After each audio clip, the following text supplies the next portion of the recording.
Hi all. So in this lecture we are going to discuss about the how try catch works.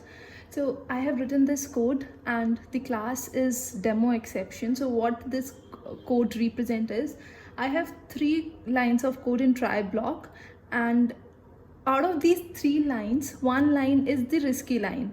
By risky line I meant that line is going to throw an exception.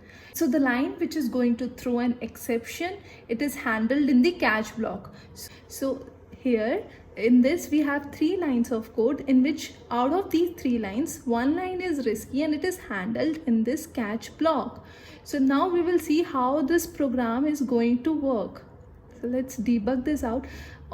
The best way to understand any program is to debug that and find out how it is working. So the debug flow comes at line number 5. Line number 5 is system.out.println flow 1. This line has no issues, so it is going to print as it is.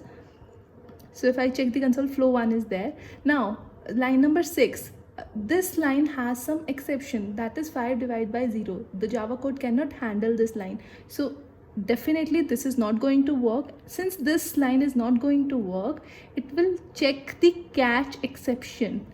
I have written arithmetic exception, and 5 divided by 0 goes under arithmetic exception.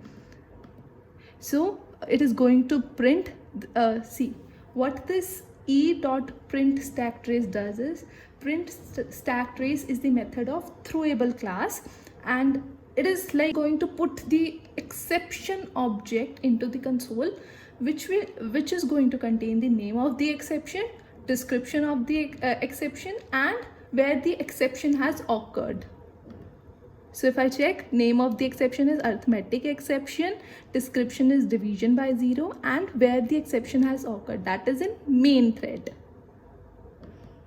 Now flow force. See, since if I execute this completely, this program has executed completely. Now if I check again my code, this line printed successfully.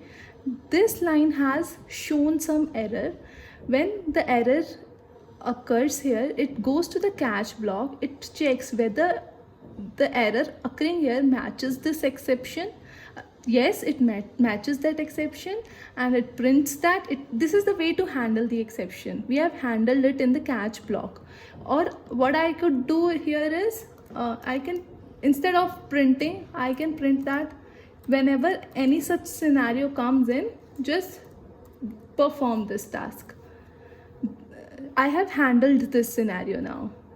This scenario is handled here, and it will continue the program. Like the program will continue. It is not going to terminate abnormally.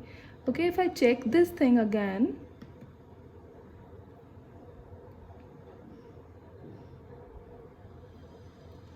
flow 1, this line is giving the exception. It comes to arithmetic. Yes, it matches that exception. It prints this line. It prints this line, and that's how my program is going to work. Now, have you noticed one thing? This line doesn't come into the picture. Why? Because this line has shown the issue. So now if any line if any line shows the issue, shows the exception in try block, we cannot execute its below line. Whatever the lines are below to that exception line, we cannot execute it. So if we focus on this thing now, we can understand that we can write only risky code in the try block. It is better, it is a good practice to write only one risky line into the try block, so that it won't affect the other lines. If I do, okay, just understand, this is, I'm fully sure that this is not going to cause any issue. For this also, I'm fully sure that this is not going to cause any issue.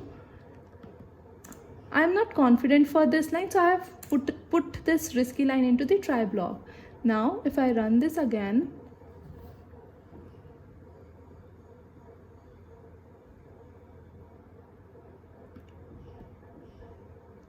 so if I see flow 1, flow 3, it is handled here, this exception line, and then flow 4. I hope you can able to differentiate between these three programs.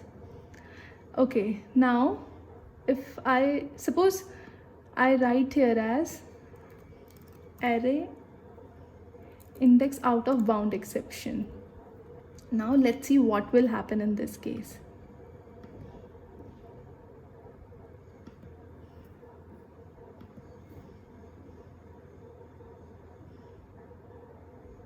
What will happen, flow 1 will get printed as it is because this line has no issues. Flow 3 will also get printed. This line has issue. This is arithmetic exception, but the catch exception is not arithmetic one. It is array index out of bound exception. These two are different exception, and we cannot handle arithmetic in array index out of bound. So definitely, even if we have written the code in try catch block, it is not going to be handled properly. Why? Because this is arithmetic exception and this is array index out of bound exception. Both are very different from each other. So we have to always take care whenever we are writing any risky code in try block. No, the catch block exception, whatever we are writing, no, either it should be the parent or should represent the proper exception. Otherwise, this is not going to work, like in this case. So if I go down, see, this is risky line of code. Even I have written in the try catch block, it is not handled properly. So my program terminated abruptly. This line has shown some issue. And since my program has terminated abruptly, this line is has not gotten printed. You can check the console.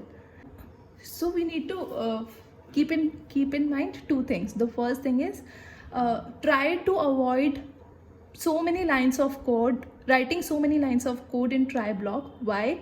Because if suppose I have written 10 lines of code in my try block, an exception occurs at only first line, my 9 lines will remain unexecuted. So this is not the right way. This is not a good coding practice. So just always make a practice to put a risky code into that try block.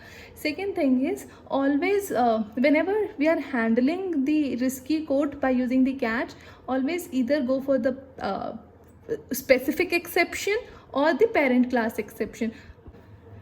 So that's all for today. Thank you.